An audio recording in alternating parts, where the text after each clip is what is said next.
I think Islam hates us. There's something there that there's a tremendous hatred there. There's a tremendous hatred. We have to get to the bottom of it. There is an unbelievable hatred of us. In Islam itself? You're going to have to figure that out. All right, ladies and gentlemen, and joining us now is Stephen Moore, our friend, co-founder of the Committee to Unleash Prosperity, senior fellow at the Heritage Foundation, and the author of a piece, Stephen, that I believe has gotten you quite a bit of reaction at Hijacking the Republican Party. And it's all about Donald Trump and the establishment, quote unquote, and what's going on. Welcome, and talk about what you said in the piece and what the reaction has been. Hi, Steve. Great to be with you.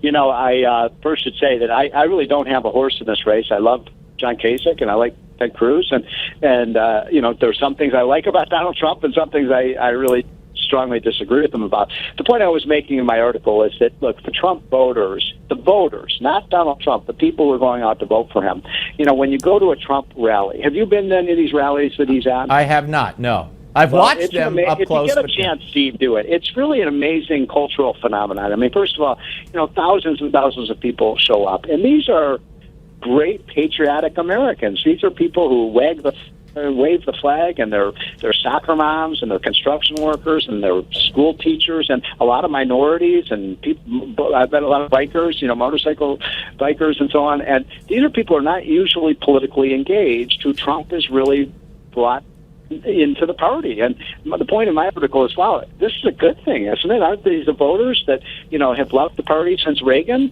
and that we've been trying to win back, and now they're coming back, and they're being dissed by some of my conservative friends and some of the Republican establishment as low information voters, and as Romney said the other day, that there are people who've been duped by Trump. They haven't been duped. They've lost confidence in both parties, quite frankly. Right. And there's a story today out of Pennsylvania. 40,000 or so have switched from the Democratic Party to Republicans just recently. And in Ohio, a story at Reuters says dirty little secret about how Ohio Democrats are turning Republican as well. This is undoubtedly because of Donald Trump. And to your point, which you put in your piece, but today Ted Cruz actually became one of those establishment people or not who are also insulting and attacking not only Trump now, but Trump's voters, his supporters. I think he said, he called them low information voters, I think he said. Yeah. Yeah, I mean, I don't, you know, Ted, I love Ted, and he's one of my best friends, and I think he's one of the smartest guys I've ever met, and he'd make a great president. But boy, Ted, don't say that. These are voters. If you're the nominee, you're going to want these voters. You know, you don't want Hillary saying, you know, Ted Cruz called you people low information. It's insulting, quite frankly. And these people are not low information voters. Now, they're not people like maybe you and me who live and breathe this stuff every day, but maybe they're more normal than we are. You know? And, you know, they have lives. And by the way, the other thing about these voters that I've discovered is so many of them are really living paycheck to paycheck, and you know, they are economically stressed out.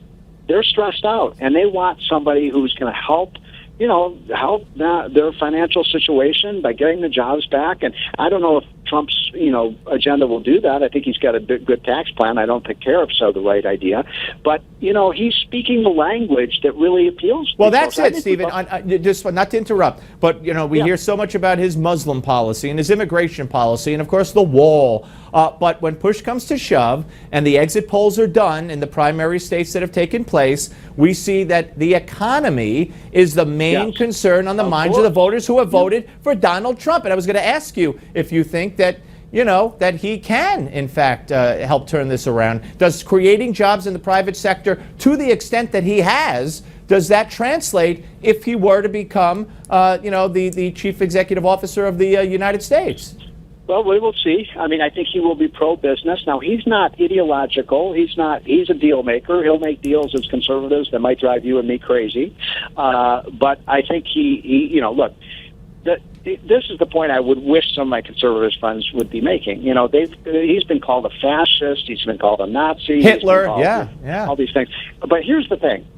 Actually, there are two fascist socialists running for president this year, and those two fascist socialists are Bernie Sanders and Hillary Clinton. So why don't you aim your spears at them rather than calling Trump, who actually wants a smaller government, less taxes, a smaller involvement of government in our life? How is that fascistic? And we got 30 seconds, why do you think they're not aiming it down?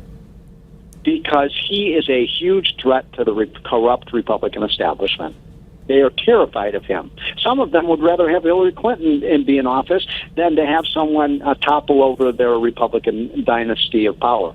And I think that's ridiculous. Absolutely. It's outrageous. Stephen, great to talk to you as always, sir. Thank you very, very much.